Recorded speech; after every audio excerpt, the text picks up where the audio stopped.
Camilla, it's a double whammy of bad news for Labour. Prices are rocketing, and the Deputy Prime Minister Angela Rayner and Rachel Reeves have fallen out over taxes. What the secret memo from Angela Rayner set out was a alternative, which was, hang on, no, let's do tax rises. And she laid out 8 specific ideas. All of them were very targeted, and all of them pretty much were targeted at the rich and the wealthy. So inflation has shot up. Explain all, please. Former economics editor. Double whammy of bad news. So we've had this row between Angela Rayner, the Deputy Prime Minister, and Rachel Reeves on tax and spend. And then this morning, a real piece of bad news for the government. Inflation is like political napalm. It's really sticky and people really notice it.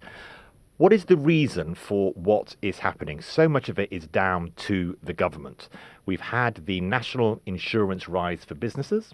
We've had minimum wage increases for businesses, and those prices are being pushed straight through to us as consumers. So prices are going up. They've gone up from 2.6% to 3.5%, as you said. There are some shocking numbers, Camilla, in the inflation figures this morning. Water bill inflation, those are regulated bills that we all receive, 8.1%. It has gone up to 26.1%. Staggering. Airlines inflation, so all of us travelling on holiday, on business trips, it was minus 2.9% last year. So last year, airline prices were going down. Today, 16.2%. That is a rise which is so large that you immediately notice it. Mobile phone inflation is at 5.7%. That's something that nearly all of us use. Road taxes are up.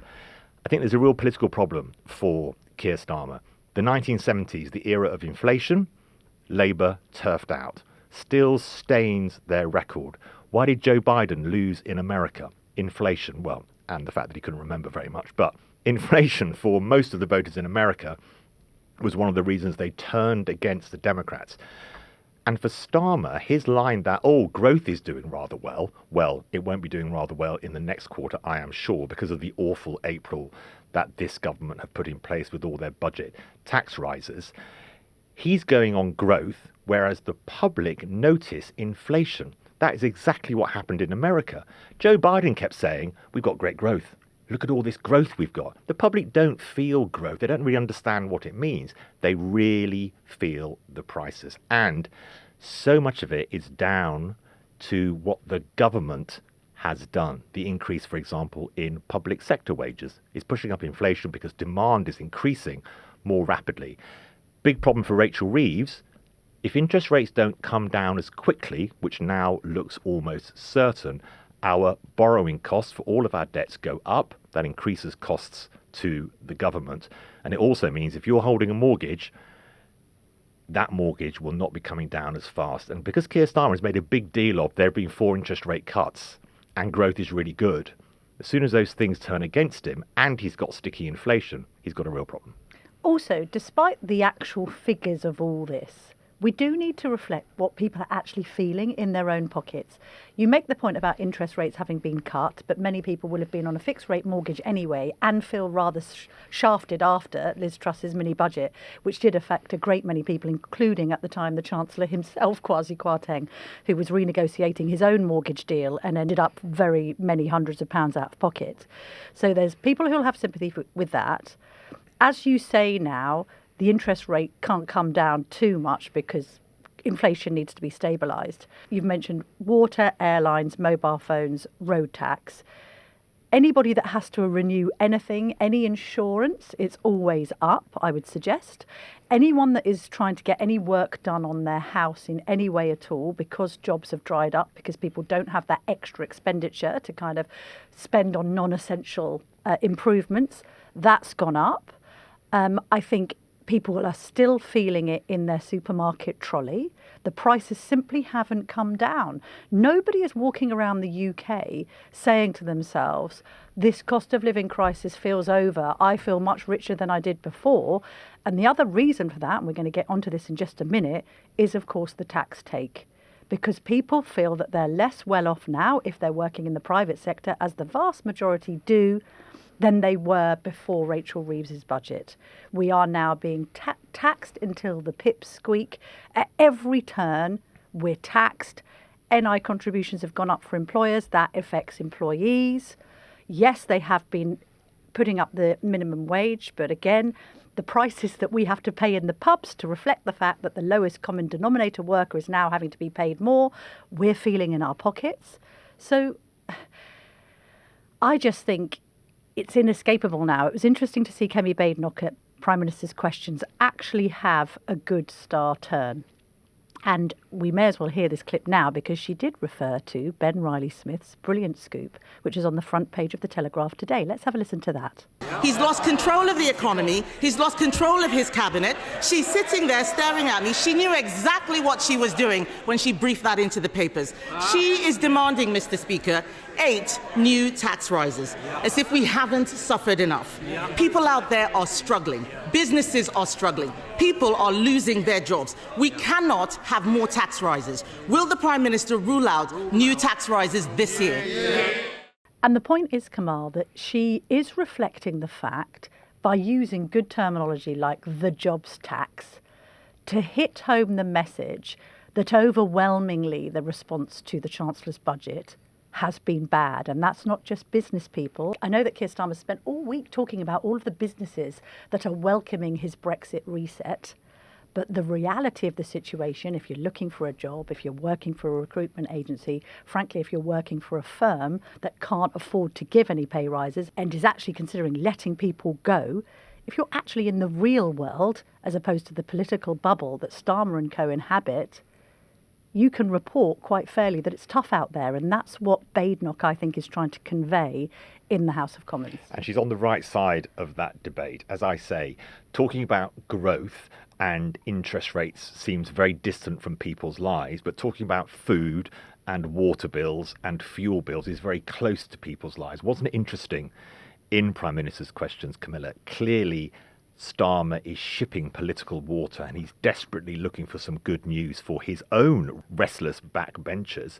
And I think he went as far as he has yet gone, that there will be a U-turn, a change on the winter fuel allowance. It sounds like they're going to raise the bar for the number of people who will continue to be paid it. It may be the right decision, i.e. they should never have done it, but as Kemi Badenoch, again, I thought a good attack line, it is embarrassing that they said they had to do this to fix the public finances. So if they reverse it, they're clearly going to lose trust. Yes, and it makes him look like Captain Flip-Flop. And we've discussed how he has this propensity to blow in the wind, and there was a YouGov poll earlier, wasn't there, suggesting that the public isn't convinced that he wants to bring down immigration. More members of the public think that he is perfectly happy with high immigration than people that believe his island of strangers speech. So the public sees through it.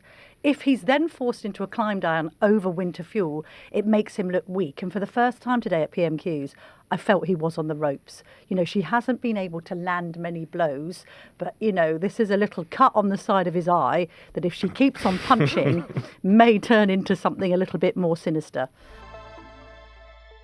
Ben Riley-Smith has just joined us, hot foot from Westminster.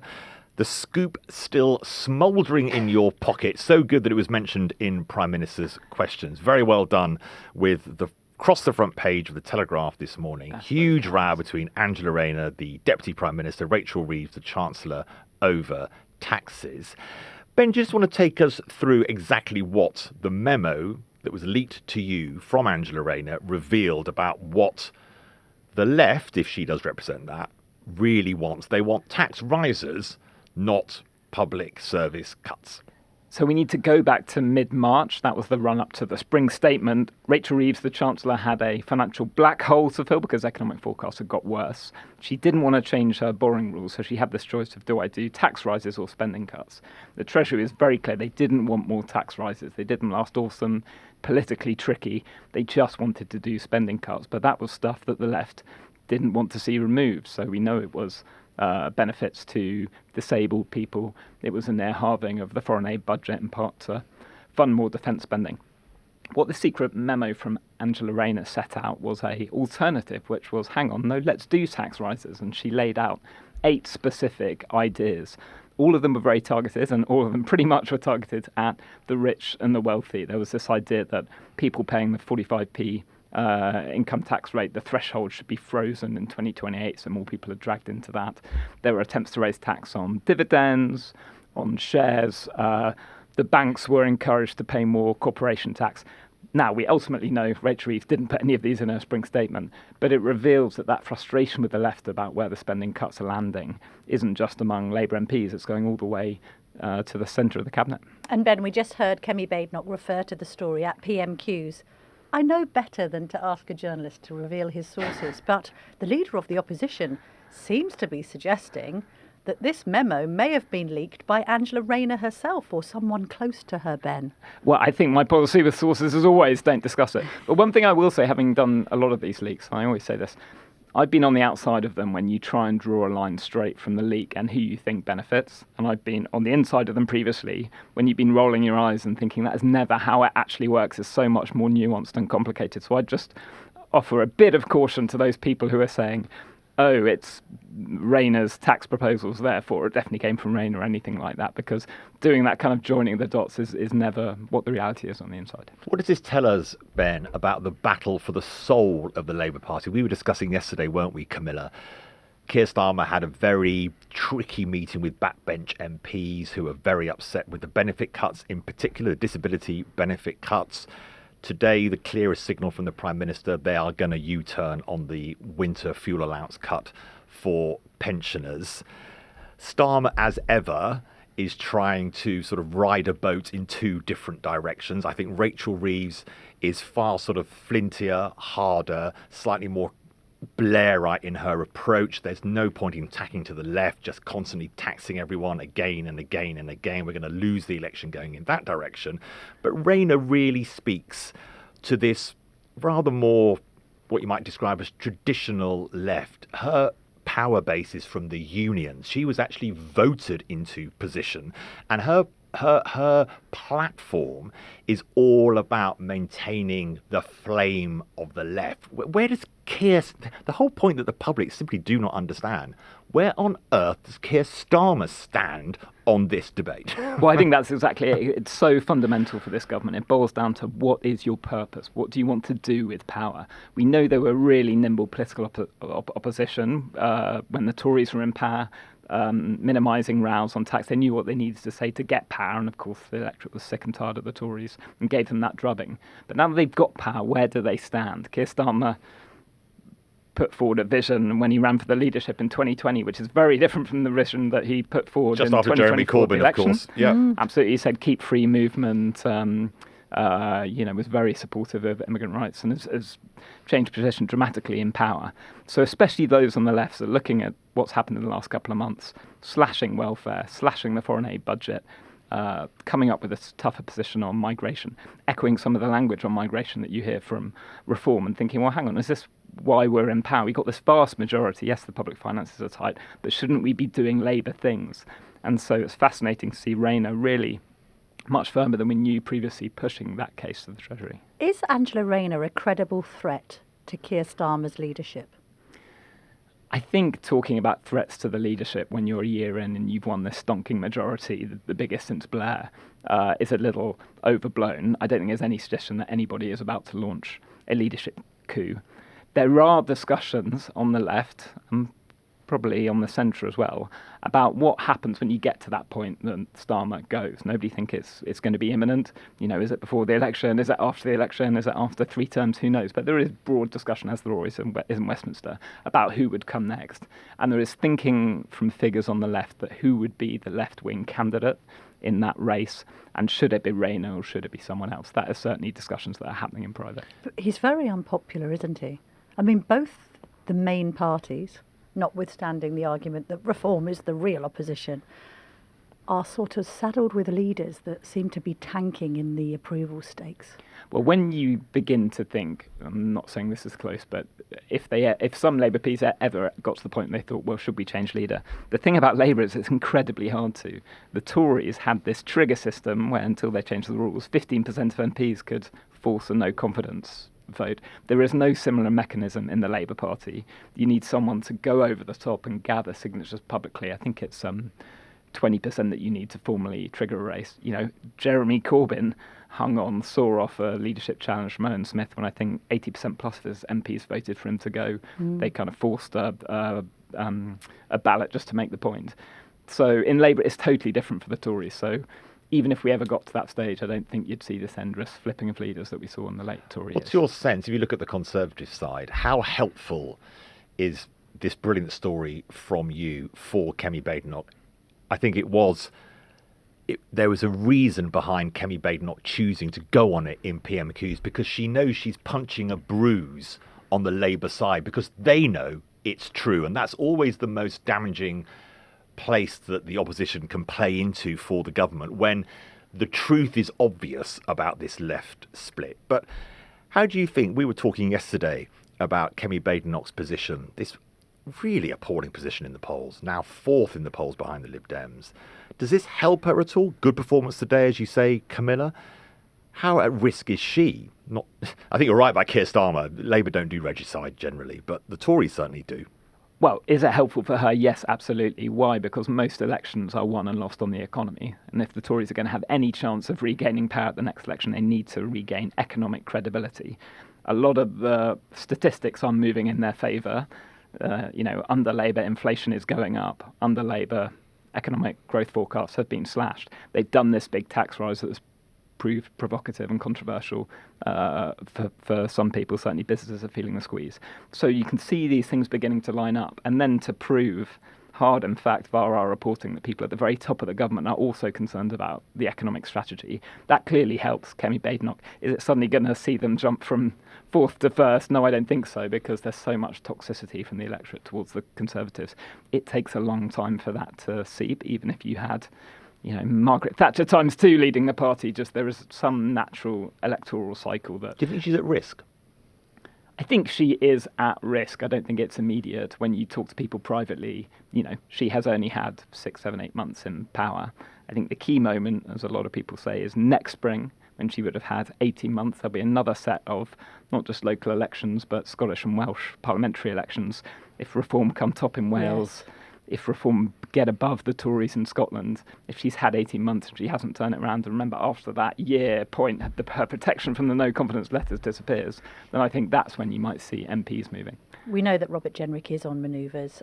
We also hear, don't we, Kamal, that James Cleverly, who has been laying extremely low, the lesser spotted Submarine Cleverly is he. Secretary. I was at a dinner last night with some pretty significant people, and they were saying, don't underestimate what Cleverly is up to, even if you're not hearing from him. Oh, wow. Well, we got... No, go on, Ben. I did hear from one Tory MP who I understand told Cleverly, you didn't want the leadership last time, you want it next time, because the first leader after the opposition normally doesn't win. So yes. That was fascinating. Very good point. How does this all play out now? So you've sort of ignited this grenade into the, as you say, the middle of the cabinet. There is clearly tension between Reeves and Rayner. What are the next stages? And we've been mentioning that the winter fuel allowance U-turn is coming. What's the next stage of this battle? So there is a huge battle to come even before this in the next fortnight, because the Treasury needs to come up with the conclusions to their spending review. We know broadly what is happening with departmental spending until the next election, but we don't know exactly where the squeeze is going to land. Some unprotected departments are facing real terms cut. Every cabinet minister is tussling with the Treasury as we speak, trying to make sure that squeeze doesn't land in their department, but it's felt somewhere else. So in early mid-June, we are going to get the results of June this. the 11th is the big day. Do join us. We'll have a special on that day. Yeah, so there are going to be tussles. And you just wonder whether this memo helps the left try to strong-arm the Treasury in being a little more understanding on spending cuts. I think the question on the winter fuel allowance, Keir Starmer indicated a change would have to come at the budget in autumn, not in the spending review next month, because he said you needed a fiscal event. But they could unveil the details of it, because we're going to have a vote on those welfare cuts at some point in June. So it may help their cause to say, look, here's how we're helping pensioners. All right, Ben Riley-Smith, we know you'll be watching it every step of the way. Thank you for joining us on the Daily Tea. Thank you so much for having me.